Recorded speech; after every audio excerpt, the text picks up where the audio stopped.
안녕하세요. 마음의 정리도 할 겸 천천히 적어보겠습니다. 여동생이라 해도 피 한 방울 안 섞인 남이지만 이야기는 지금으로부터 5년 전부터 시작됩니다. 당시 저는 24살이었고 여동생은 18살이었습니다. 저는 회사에 취업 후 자취하기 시작했을 때 요리는 당연히 할 줄 모르고 밥하는 것도 귀찮아서 매일 퇴근하면 집 근처 술집에 식사 겸 한잔하러 갔었는데 그때 그 술집에서 아르바이트 하던 게 제 동생입니다. 그래도 이때는 동생 관계가 아니었습니다. 이 술집에서의 만남은 제 인생을 크게 바꾸는 만남이었습니다. 주 4일은 밥 먹으러 다니니까 점장님도 기억할 수 있었고 저도 반대로 대충 어떤 아르바이트생이 있는지도 기억하고 있었습니다. 특히 여동생은 주 6일에 아르바이트를 했기 때문에 인상적이었습니다. 그래서 평소처럼 자리를 잡고 한 잔 마시면서 밥을 먹고 있었는데 그날이 토요일인데다 평소보다 더 붐볐습니다. 20여 개 있는 테이블도 제 옆자리만 비어 있을 정도였습니다. 사람이 너무 많아서 혼자 테이블 차지하고 있는 게 눈치가 보여 후딱 마저 먹고 나가려고 생각하고 있었는데 느닷없이 누군가 말을 걸었습니다. 저기 죄송한데 옆에 좀 앉아도 될까요? 그때는 제 동생도 아니었고 어쨌든 피가 안 섞여서 동생은 절대 아니니까 편의상 수지라고 적을게요. 저에게 말을 건 사람은 수지였고 아무래도 아르바이트가 끝난 시간이었던 것 같습니다. 아르바이트 끝나고 식사를 하기 위한 자리가 제 옆밖에 안 비어 있었던 거죠. 저는 앉아도 된다고 했습니다. 하지만 그와 동시에 복장을 초라한에 눈이 갔습니다. 제 또래의 여자로 보이는데 때 묻은 티셔츠에 촌스러운 청바지 그리고 낡은 컨버스. 주 6일이나 아르바이트 하는데 옷 살 돈이 없나? 돈을 모으고 있나? 라는 의문이 들어도 머릿속에 생각으로만 끝났지 물어볼 수는 없었습니다. 그날은 결국 대화다운 대화도 나누지 못했지만 왠지 호기심이 생겼습니다. 수지가 자리에서 일어난 후 가게 점장님께 수지에 대해서 무심코 물어봤습니다.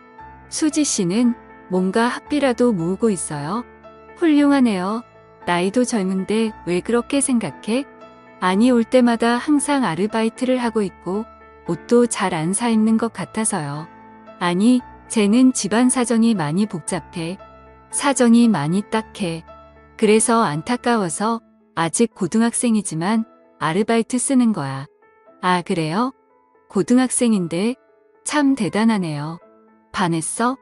반하진 않았지만 왠지 모르게 흥미를 갖게 되었습니다. 그래서 기분 나쁘지 않은 수준으로 가게에서 말을 걸거나 자연스럽게 들리는 이야기들을 듣기를 3개월 정도 계속하던 어느 날 우연히 제가 가게 뒷문을 나온 타이밍에 수지가 가게 뒤에서 고함을 지르는 목소리를 들었습니다. 근처로 가보니 통화 중이었고 들으려고 했던 건 아닌데 고함을 지르는 모습에 무슨 일인지 궁금하여 근처에서 통화하는 것을 엿들었습니다. 들려온 내용은 자세하게 못 알아들었는데 뭔가 돈 때문에 혹신각신하는 것 같았습니다. 어제 30만 원 줬는데 왜? 이런 대화였습니다. 대충 통화가 끝났을 무렵 이번에는 서럽게 우는 소리가 들려왔습니다.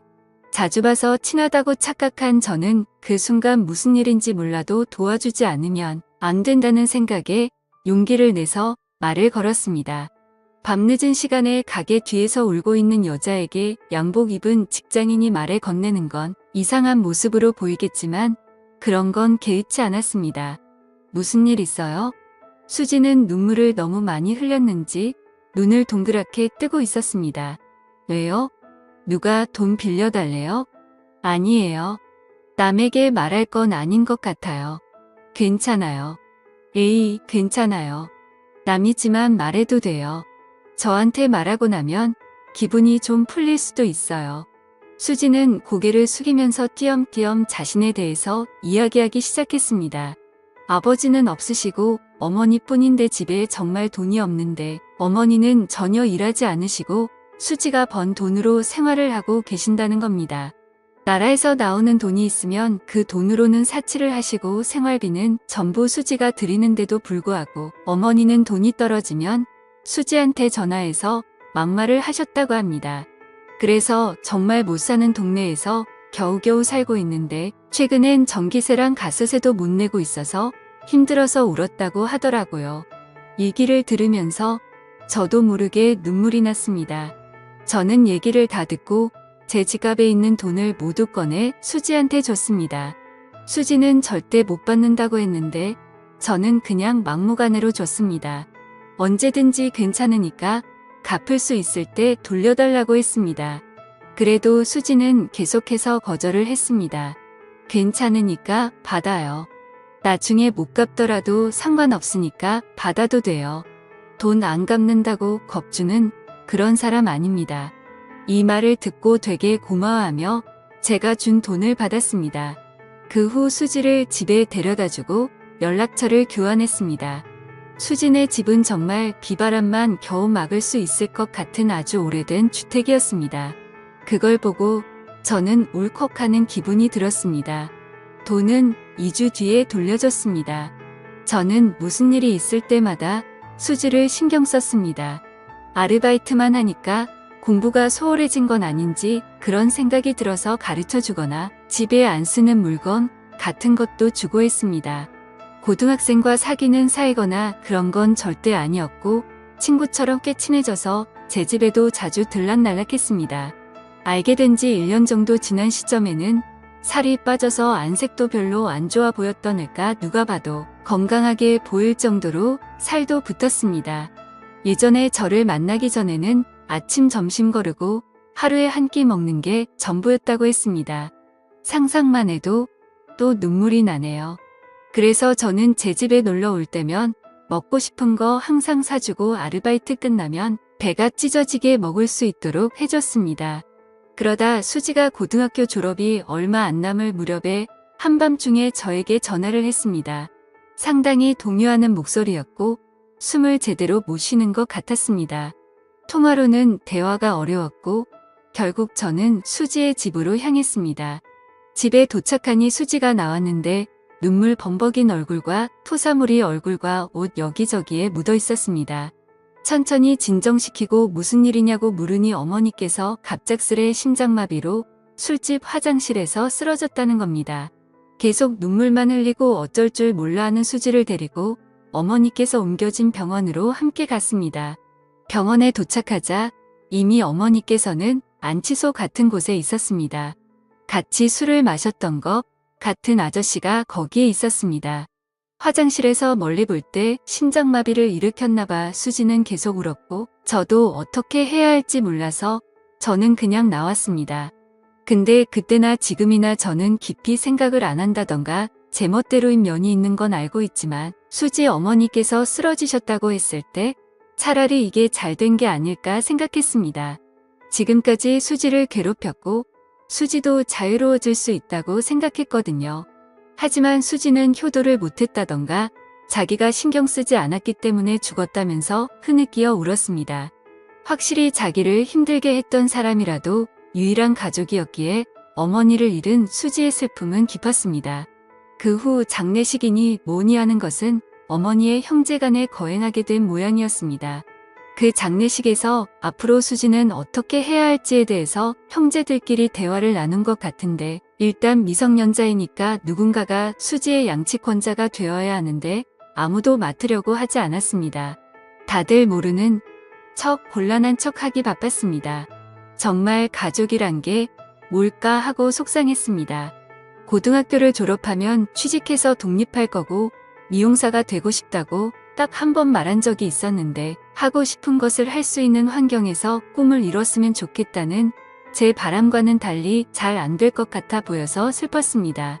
결국 마지막에 수지의 이모가 돌보게 됐는데 저는 아무래도 납득이 가지 않아서 한 가지 생각을 하게 되었습니다. 여자친구도 아니고 미성년이고 주위의 시선들도 신경 쓰였지만 그래도 저는 수지가 행복하길 바랬습니다. 제가 행복하게 해준다거나 그럴 자신도 없었지만 제 입이 먼저 움직였습니다. 수지야, 우리 집으로 와. 네. 돈 없지? 그러니까 우리 집에서 살아. 무슨 생각이에요? 그동안 힘들었잖아. 앞으로는 그만 힘들었으면 좋겠어. 그러니까 내 동생으로서 우리 집에 와서 살아. 여동생이요? 그럴 순 없어요. 몇몇 대화를 더 나눴는데 결국 수지가 결정하기까지 일주일 정도 걸렸고 최종적으로 반년 동안만 신세 지는 걸로 해서 제 집에 오기로 했습니다. 일단 친권자가 되신 아주머니께 허락을 받기 위해서 면담을 했더니 아니나 다를까 흔쾌히 승낙을 하셨습니다. 그때 표정은 짊어지던 짐이 없어진 것 같은 안도의 표정이셨는데 평생 잊지 못할 표정이었습니다. 그리고 저와 수지의 남매 생활은 고등학교 졸업을 기점으로 시작되었습니다. 같이 살기 시작했을 때 뒤늦게 제 부모님께도 말씀을 드렸는데 특히 아버지께서 너는 훌륭한 남자야 라며 상당히 응원해 주셨기 때문에 큰 걱정 없이 수지를 돌볼 수 있었습니다. 졸업 후 바로 취업하려던 수지는 제가 극구 반대를 해서 1년 재수 후에 미용 전문학교에 입학을 했습니다. 재수하는 1년 동안은 틈틈이 아르바이트도 하면서 집안일도 했습니다. 집안일도 처음에는 형편없었는데 점점 더 능숙해졌고 아르바이트에서 번 돈으로 매달 생활비도 보탠다고 하는 걸 말리다 보니까 반년만 신세진다던 약속이 어느새 학교도 졸업하고 취업도 했습니다.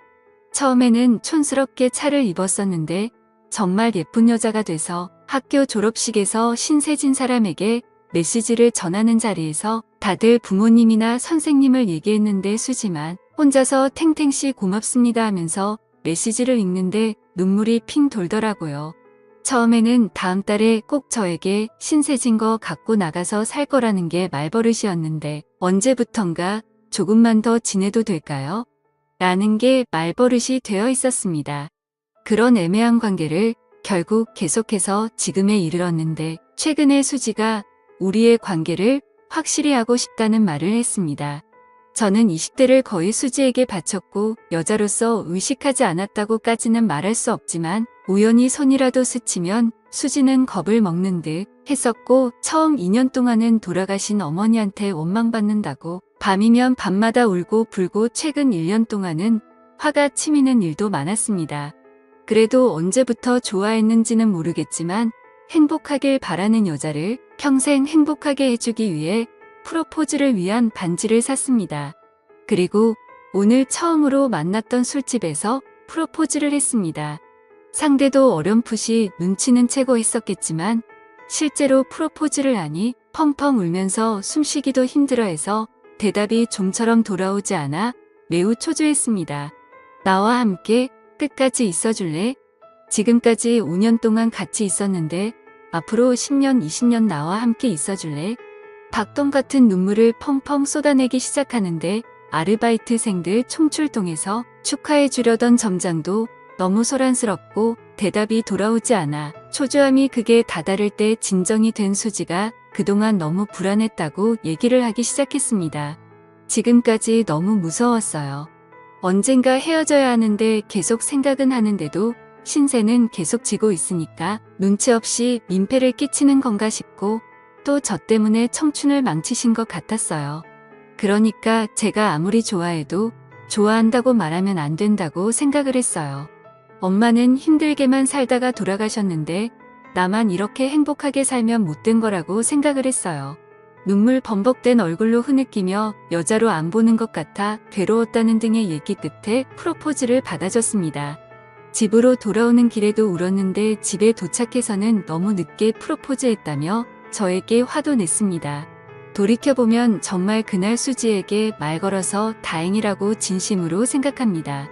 동시에 그때 제가 말을 걸지 않았다면 어떻게 되었을까 하고 생각하면 괴롭네요. 진심으로 사랑할 수 있는 사람을 만난 것에 하루하루 감사하면서 살겠습니다. 시청해주셔서 감사합니다.